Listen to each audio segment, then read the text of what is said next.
اللہ رب العالمین نے قرآن کے اندر ایک بات ہم تمام انسانوں کو، خاص کر مسلمانوں کو سمجھائی ہے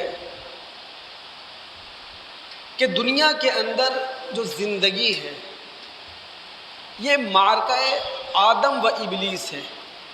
یعنی جس زندگی کو ہم اس وقت گزار رہے ہیں یہ آدمیت اور ابلیسیت کا تصادم ہے. اور جو شخص اس معرکہ آدم و ابلیس کو کھلی آنکھوں سے دیکھے گا، اس پر نظر رکھے گا، وہ کامیاب ہو جائے گا. اور جو معرکہ آدم و ابلیس سے آنکھیں چرا لے گا وہ ناکام ہو جائے گا.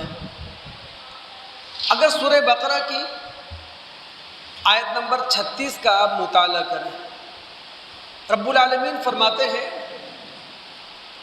آدم اور حوا شیطانی بہکاوے میں آ گئے، جس سے یہ بات ثابت ہو گئی کہ انسان خیر اور شر کا مجموعہ ہے. اللہ رب العالمین نے اپنے منصوبے کے تحت انسانوں کو زمین پر بسایا اور ہدایت کی، اہبطوا، جاؤ زمین میں جا کر بس جاؤ، لیکن بعضکم لبعض عدو، اس بات کو یاد رکھنا کہ انسان اور شیطان ایک دوسرے کے دشمن ہیں. شیطان انسان کا دشمن ہے، یہ بات تو بالکل واضح ہے. انسان شیطان کا دشمن ہے، حقیقت یہی ہے، اصل یہی ہے. بس ہوتا کچھ یوں ہے کہ انسان اپنے جذبات سے مغلوب ہو جاتا ہے، اپنی خواہشات سے مغلوب ہو جاتا ہے.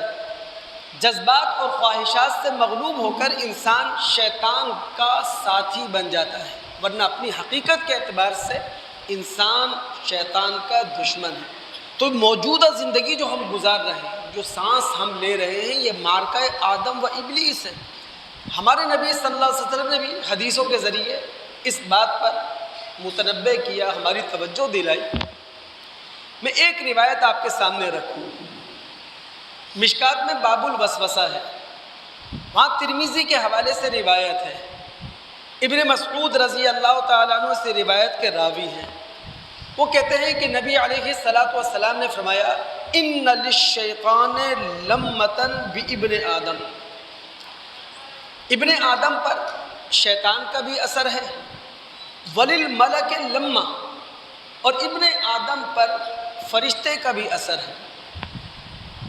اب ہمیں کیسے معلوم چلے گا کہ انسان پر اس وقت شیطانی اثر ہے یا ملکی اثر ہے؟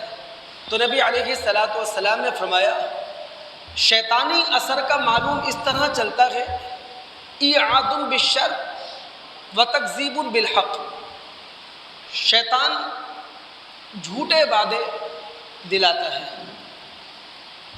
شیطان حق کی تکذیب تم سے کرواتا ہے، سچائی کو جھٹلاتا ہے تمہارے ذریعے. اور جب بھی کوئی انسان شیطانی اثر کو اپنے اوپر محسوس کرے فَلْيَتَعَوَّذْ بِاللَّهِ مِنَ الشَّيْطَانِ الرَّجِيمِ، انسان کو چاہیے کہ وہ اللہ رب العالمین سے پناہ طلب کرے شیطان مردود کے مقابلے میں. اور ملکی اثر کا کیسے معلوم چلے گا؟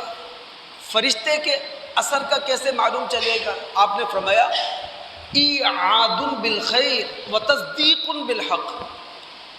فرشتہ وہ سچے وعدے کرتا ہے، وہ حق کی تصدیق کرواتا ہے، وہ سچائی کی تصدیق کرواتا ہے. تو جب انسان ملکی اثر کو محسوس کرے، فرشتے کے اثر کو اپنے اندر محسوس کرے، فَلْيَحْمَدِ اللَّهِ، تو اسے چاہیے کہ وہ اللہ رب العالمین کی حمد کرے، اللہ رب العالمین کی تعریف کرے. تو دوستو، یہ جو زندگی ہم دنیا کے اندر گزار رہے ہیں یہ معرکہ آدم و ابلیس ہے.